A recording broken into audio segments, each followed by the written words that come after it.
무작정 크게 하면서 티 안 나게 할 수 있다면? 아니 저한테 해당 사항이 안 되는 질문인데 난 크게 해도 자연스럽게 할 자신이 있으니까.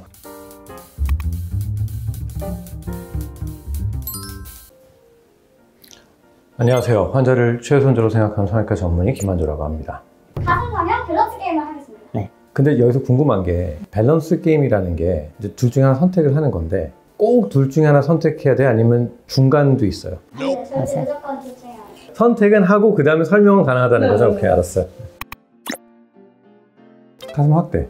저는 미를 중요하게 생각하는 사람인데 가슴 축소에 대한 부분은 미적인 부분보다도 몸이 힘들고 등, 어깨 결리고 불편한 것 때문에 이제 수술을 하는 거죠. 수술하고 나서 환자들은 아 이렇게 편해졌어요 라는 그 미소가 있고, 정말 무에서 유를 창조했을 때 미소의 크기 자체가 축소는 요만큼이라면 확대는 이만큼이라서 그런 이유 때문에 저는 확대를 더 좋아하긴 합니다.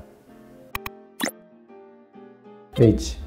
왜냐하면 AA를 해서 A를 했는데 그래 조금은 좋아졌어. 근데 결국은 그것도 큰 가슴은 아니잖아요. 그럼 좀 더 의심할까? 그럼 B를 하는 거고, 결국은 점점점 커지면 재수술을 몇 번 해야 되는 건데 또 의미가 있을까요?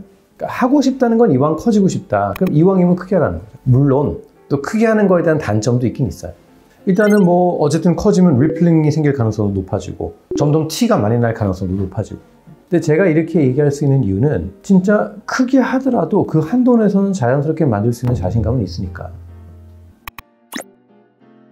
20대 초반.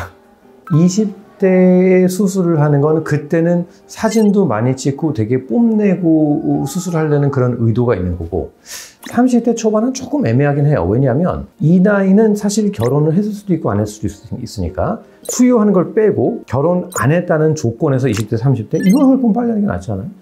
나이가 들면서 피부가 좀 얇아지는데 얇아지는 만큼 수술하는 게 좀 더 편한 건 있어요. 왜냐하면 이 당기는 힘이 젊은 친구들 되게 땡땡하잖아요. 그러니까 수술하기가 좀 어려운 부분도 있고, 그런데 또 늘어진 피부 보형물을 넣다 보면은 경우에 따라서는 리플링이나 보여지는 것들의 단점들이 있어서 그거에 대한 또 아쉬움도 좀 있고, 이게 정답이 없어요. 이 성형이라는 거를 사실 밸런스 게임으로 한다는 게 모아님도로 나눌 수가 없어서 조금 애매한 부분이 있긴 있습니다. 그러니까 흑색지대가 분명히 있는 거예요. 당연히 강남이 낫지 않겠어요? 예를 들어서 자주 해야 되는 거, 피부 관리, 뭐 내과 진료를 간다면 그건 당연히 가까운 게 맞죠. 우리가 수술을 하고 나서 계속 자주 봐야 된다는 거는 어쨌든 염증이나 문제가 있다는 거잖아요.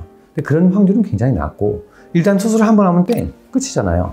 그러니까 어쨌든 이왕 할 바에는 수술을 많이 하고 경력이 있는, 근데 예를 들어서 동네 병원인데도 경력도 되고 많고 수술을 많이 하신 분이면 5분 거리라도 상관은 없죠. 결국은 거리의 문제가 아니라 한 번 수술하고 끝나는 거면 경험이 더 중요하다고 저는 생각이 됩니다. 무작정 크게 하면서 티 안 나게 할 수 있다면? 아니 저한테 해당 사항이 안 되는 질문인데 난 크게 해도 자연스럽게 할 자신이 있으니까.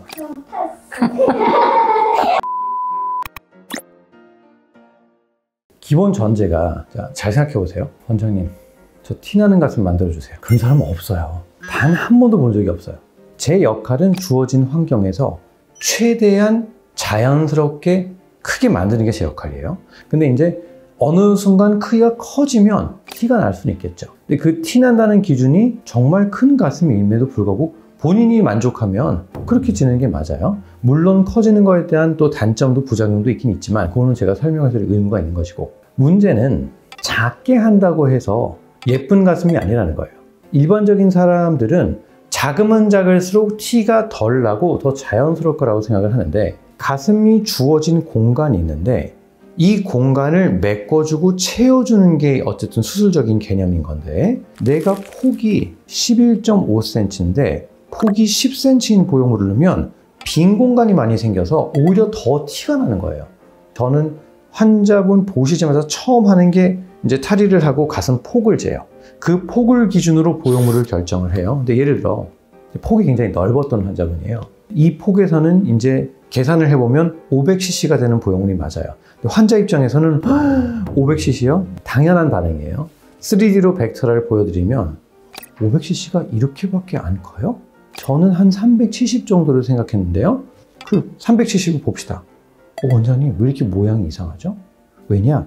cc라는 게 370과 500을 비교를 했을 때 cc는 100cc가 차이가 나지만 실제로 분포도에 있어서는 이게 옆으로 퍼지는 거지 이렇게 돌출되는 게 아니거든요. 비율하고 분포도로 봐야 되는데 환자분들 머릿속은 그냥 cc만 생각한다는 거죠. 이런 것들이 이제 경험이 많은 의사들이 이제 설명을 하고 해야 되는 건데 아직도 많은 의사들이 환자한테 설명을 할 때는 cc로만 설명을 한다는 거예요. 그게 잘못된 거예요. 너무 간단한 질문에 어렵게 설명했나요? 이건 진짜 어렵다. 와, 이거는 답변을 거부하겠습니다. 이렇게 얘기할게요. 수술하기 전에는 T가 맞아요. 근데 수술 후의 관리에서는 저도 F이기는 해요. 수술 후에 T냐 F냐의 문제는 저도 사람이고 인간이에요. 저도 감정이 있는 거고 기계가 아니거든요. 근데 수술 전에는 기계처럼 해야 돼요. 냉정심을 가지고 저는 기계적으로 움직여야 되는 게 맞아요.